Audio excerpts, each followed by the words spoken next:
Is the Brock Purdy honeymoon over? Yes, the honeymoon is definitely over. That and this whole like, oh, he's just a rookie quarterback. He's not a rookie anymore. Okay, last year he was a rookie. He was on the team the whole season. He learned the playbook the whole season. He had this offseason to learn to play with. He's now going into week 9 of his second year. The honeymoon is over. You're turning you're turning the ball over in crucial times, costing your team games. Now, as I said, just like I was with Trey Lance after 3.5 games, I thought it was absolutely ridiculous to judge him. I feel the same way about Brock Purdy even after 16 games. I'm not going to tell you that Brock Purdy's not good or this or that. What I'll tell you is right now what I see from Brock Purdy is a quarterback that can't win games on his own. He needs the defense to be top notch. He needs a top 5 defense, and he needs an amazing run game. And then he can come in and orchestrate your Hall of offense. Fame left tackle. He needs a left tackle. That's what he needs. He's not All pro gadget guy. He's not that guy. He's not an elite quarterback. He's not. No. He's good, and he might end up being very good one day. But he's not an elite. He's better than Justin Herbert, but he's not necessarily one. No, absolutely not. And that's even more ridiculous at this point. I think people are just caught up in the wanting him to be great, wanting that next Steve Young, wanting that next Joe Montana. But now reality is setting in a little bit. He's not that guy. He is not clutch. He's going to turn the ball over. He's very mobile. He makes some really good plays, but he's not that guy. I also think people want to be like the first one on the bandwagon to say, "Guy is going to be great." I think it's exciting to feel like you were the first person to see something, and that's always something to be proud of. And I wasn't the first to see it with Brock, but what I did see with Brock was a very shaky training camp, and I saw a bunch of people make excuses for it, like, "Oh, he's coming off an injury," or he's just testing the limits of his capabilities so that he plays better during games. And that to me all sounded like BS. Like, I've been covering the league for 12 years. And what I have come to see is you practice how you play. You practice. You play how you practice. Yeah. Like, that's how it is. And for him to throw picks like that every day of training camp consistently for a month, I just felt like that's going to pop up eventually. I think that Kyle can only protect him for so long. And maybe I'm wrong, but I feel like that's the Brock Purdy I've been seeing in practice. And that's why I'm kind of skeptical of this whole experience. Like, I expect it. I mean, it's not going to happen every game, but this is in him.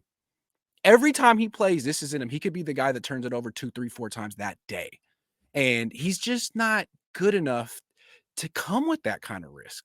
He doesn't give you, I mean, he makes some plays, but he's not a top 10 quarterback. And for him to be that risky makes me feel like this may not last that long.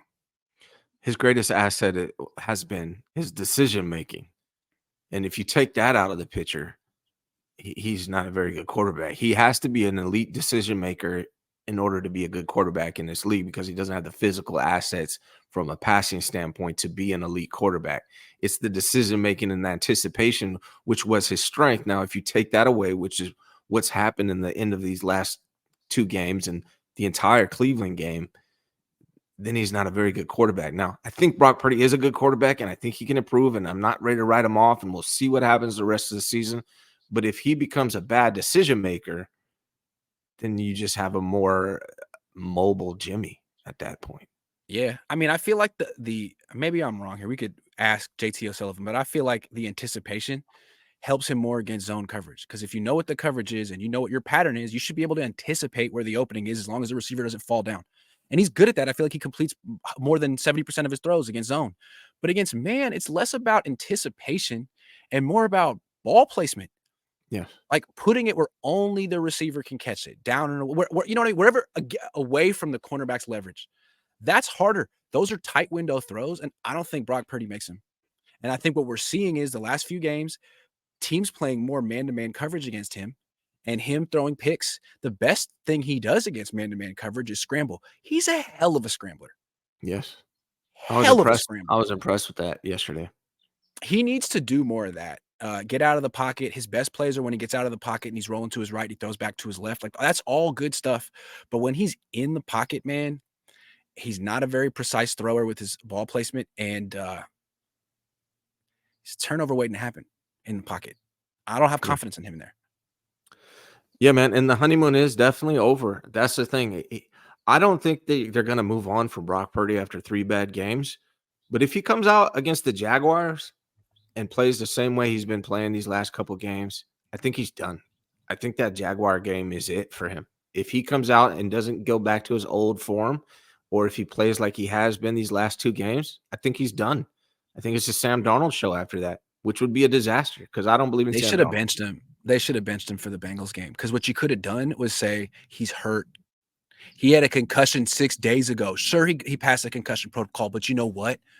We're a player-friendly team, Mhm. and we really value the safety of our players more than anything. So Brock is dying to play. We're not gonna let him. They could have done that.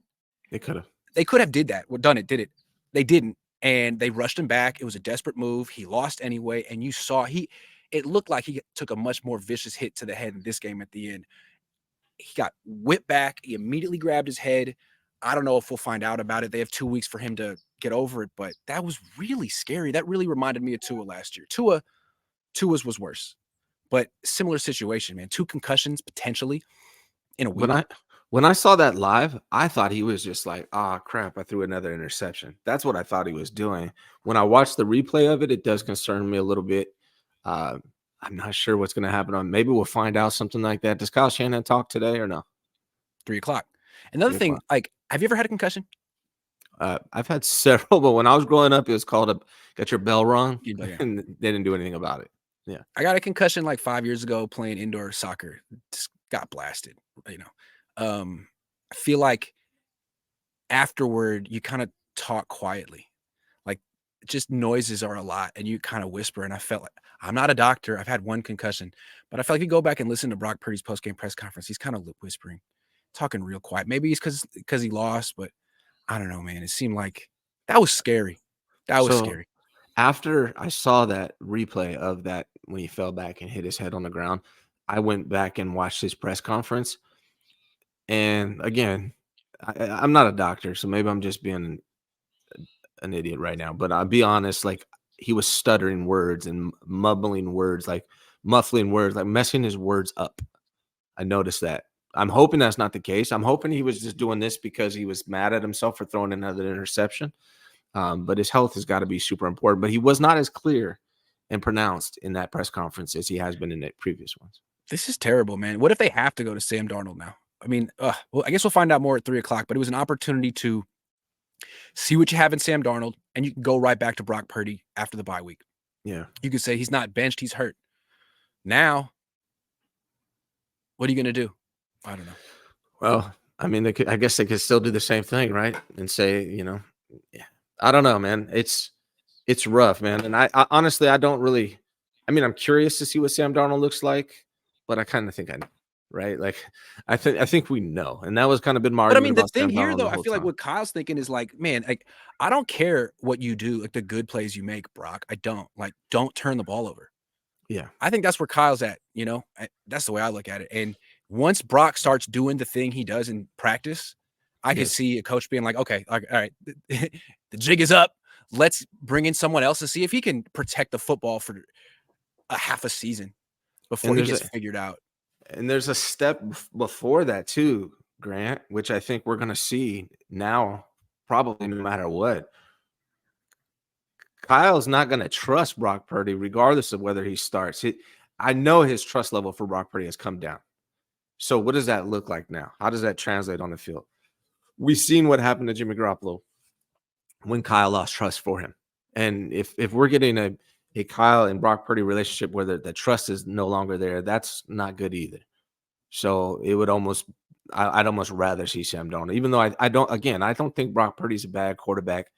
I think he is trying to do too much, and he's not capable of doing that right now, at least at this point in his career. I don't want to go to Sam Darnold. I feel like I know who Sam Darnold is, and I really don't want to see it. But Kyle Shanahan says he's the next Steve Young, so let's see it. Win a Super I Bowl. want to see Kyle Shanahan put his money where his mouth is with that one.